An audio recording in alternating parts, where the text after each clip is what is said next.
네, 안녕하십니까. 자, 이번 방송은 팟캐스트도 아니고 그리고 뭐 기자회견이나 인터뷰 취재 내용도 아닙니다. 이번 선거와 관련해서 제가 취재한 내용을 좀 정리해서 여러분께 소개해드리기 위해 이렇게 마이크를 켰다라는 말씀드리고요. 결론부터 말씀드리면 썸네일에서 보시는 것처럼 국민의힘 서귀포시 고기철 후보가 이 허위사실 공표 논란에 휩싸이게 됐다라는 겁니다. 제가 오늘 다룰 내용이요, 이 사실관계는 물론이고 법령 그리고 뭐 심지어 판례까지 이게 모두 존재하는 케이스이기 때문에 아마 이 논란에서 고기철 후보 측이 빠져나오기는 아마 좀 어려운 상황이 아닐까 싶기는 한데 일단 한번 살펴보겠습니다. 바로 지금 이 화면에서 보시는 것처럼 요 땅 얘기를 좀 할 겁니다. 속초시 도문동 1288-31번지 강원도인데요. 국민의힘 고기철 후보의 배우자 명의로 소유하고 있는 임야입니다. 요 한가운데 요렇게 지금 뭐 직사각형 모양으로 이렇게 된 땅인데, 여기가 이제 뭐 민주당에서 투기 의혹을 제기했던 그런 땅이긴 합니다. 이거 뭐 편집도를 보면은 이렇게 지금 보시는 것처럼 원래는 이게 산 하나가 큰 하나의 집원이었는데 이게 한 50-60개 정도로 이렇게 쪼개가지고 딱 된 걸 보면은 아이고 기획부동산인 것 같다. 네, 그런 생각이 아마 드실 겁니다. 아마 좀 이거 좀 내용을 아시는 분들은. 자, 아무튼 그렇게 돼 있고요. 자, 공직선거법을 보면은 요런 내용들이 있습니다. 당선되거나 또는 당선되게 할 목적으로 연설이나 방송, 신문, 통신, 잡지, 벽보 그리고 선전 문서 기타의 방법으로 후보자에게 유리하도록 뭐 이 후보자나 배우자 그리고 직계비속이나 형제자매의 출생지와 가족관계 그리고 신분과 직업, 경력, 재산, 행위, 소속단체 또는 특정인 또는 특정 단체로부터의 지지 여부에 대한 허위의 사실을 공표하거나 공표하게 한 자와 허위 사실을 게재한 선전문서를 배포할 목적으로 소지한 자는 5년 이하의 징역 또는 3천만 원 이하의 벌금에 처한다. 이렇게 되어 있습니다. 그러니까 후보자는 물론이고 배우자 그리고 이제 뭐 직계 존비속 뭐 형제 자매들의 이런 정보에 대해서는 거짓말을 하지 말아라.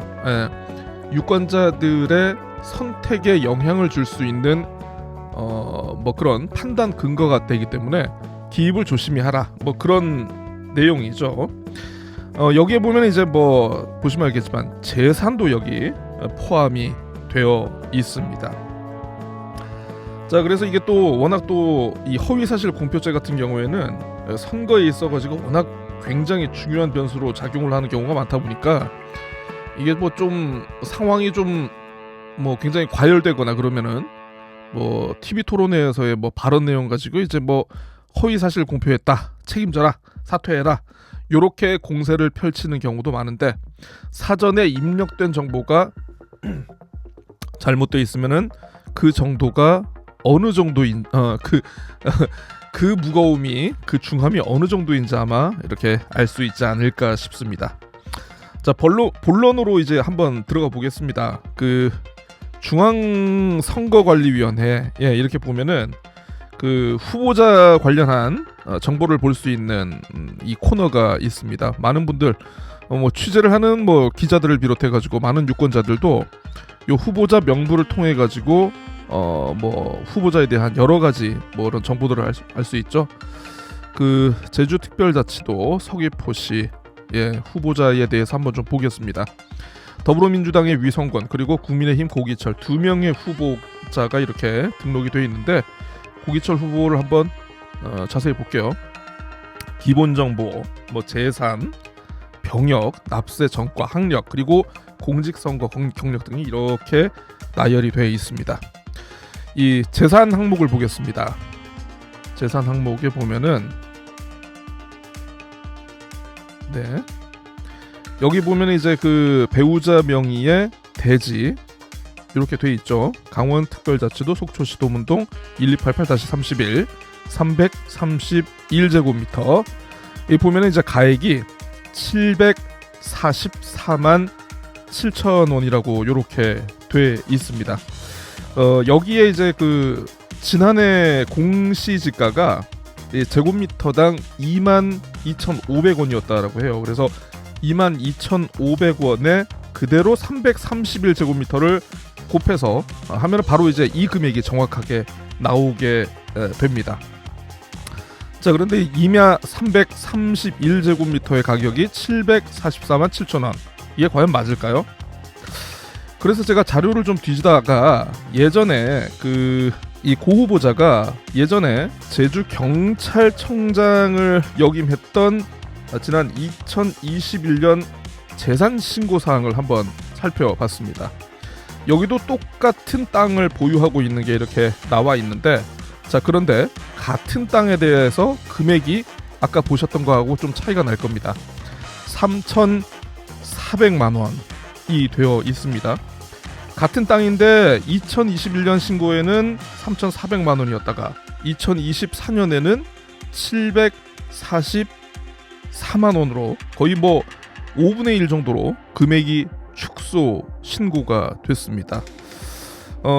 민주당의 투기 의혹 문제 제기에 대해서 이 고기철 후보 측이 반박 논평을 낸 적이 있어요. 이 토지에 대해서 지인, 친구의 소개로 뭐 내 자녀와 함께 뭐 주말 농장, 텃밭도 꾸미고 뭐 이렇게 전원 생활을 좀 해보려고 3천만 원 정도를 주고 샀다라는 그런 대목이 있기 때문에 2021년 이 3,400만 원이라는 요 신고 내용은 아마 그때의 그 가격이 아닐까 이렇게 추정이 됩니다. 자, 그러면 이 가격을 이 토지를 과연 3,400만 원으로 재산 등록하는 게 맞는지 아니면은 744만 원으로 등록을 하는 게 맞는지 아마 기준이 궁금하실 겁니다. 자, 그런데 이 공직자윤리법 시행령 4조 2항을 보면은요, 어떤 금액을 입력을 해야 되는지 이렇게 그 기준이 나와 있습니다. 자, 재산 등록 의무자는 중간에 좀 내용을 건너뛰겠습니다. 재산 가액에 대해서 평가액과 그리고 실거래 가격 중 높은 금액으로 산정한다. 자, 평가액이라는 거는 아까 공시지가처럼 제3의 기관에 의해서 객관적인 공식적인 이 가격을 매겨지는 걸 이제 평가액이라고 하고요. 실거래 가격은 평가액에도 불구하고 뭐 투자 가치라든가 여러 프리미엄 등을 보고 웃돈을 주고 거래할 수 있는 경우가 있기 때문에 실제로 당사자들 간에 매매가 된 그런 금원을 얘기를 하는 겁니다. 이것 중에 높은 금액으로 산정을 한다, 이렇게 되어 있습니다. 그러니까 이 고기철 후보의 사례에서 보면은 744만 원은 평가액이 되는 것이고, 그리고 3,400만 원이 바로 이 실거래 가격이 되는 거죠. 그러면 공직자윤리법에 따라서 그러면 어떤 금액으로 입력을 해야 될지는 굉장히 단순해집니다. 초등학생도 그럼 판단할 수 있는 거죠. 바로 3,400만 원을 입력을 해야 되는 겁니다. 뭐 공직자윤리법이 혹시는 뭐 현직 공직자만 해당하는 법률 아니냐, 이런 의문을 제기할 수도 있겠습니다만은 이 공직자윤리법 1조에 보면은 공직자 또는 그리고 공직 후보자도 함께 이렇게 대상으로 되어 있습니다.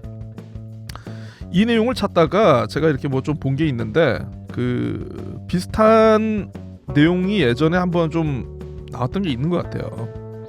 2022년 그 지난 지방선거에서 대전에서 있었던 내용인 것 같은데 당시 국민의힘 후보가 재산을 이렇게 축소 신고해가지고 이게 이제 그 허위사실 공표 요런 문제 제기가 돼가지고 요 관련해서 이제 선거관리위원회가 투표 당일 투표소마다 이렇게 후보자 정보 공개 자료의 내용에 관한 공고를 수정해서 이렇게 올린 내용들 실제로 의의 제기가 이렇게 있었고 이에 대해서 나름대로 이제 선관위가 유권 해석을 해가지고 결론을 내리는 거죠. 이런 내용들이 좀 있었던 것 같은데 이분이 당선이 됐습니다만은 결국 이 문제 때문에 벌금 150만 원을 선고받아서 직을 상실을 했다라고 합니다.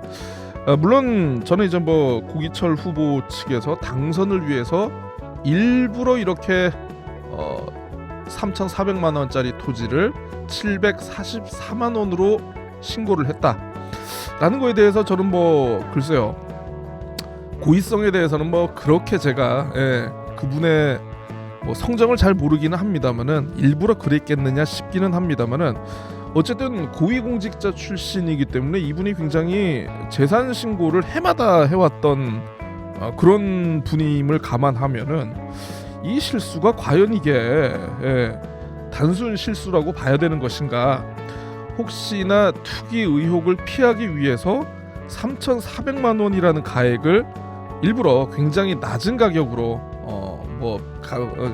이 공시지가로 적용을 해서 이렇게 등록을 한 게 아닌가라고 이렇게 합리적인 의심을 해볼 수 있을 것 같습니다.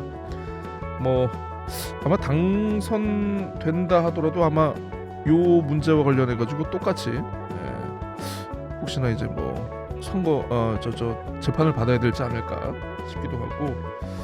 자, 어차피 그러면 요 관련해 가지고 선거관리위원회 그리고 고기철 캠프 그리고 더불어민주당 위성군 캠프에서 어떻게 움직일지 제가 한번 지켜보도록 하겠습니다. 감사합니다.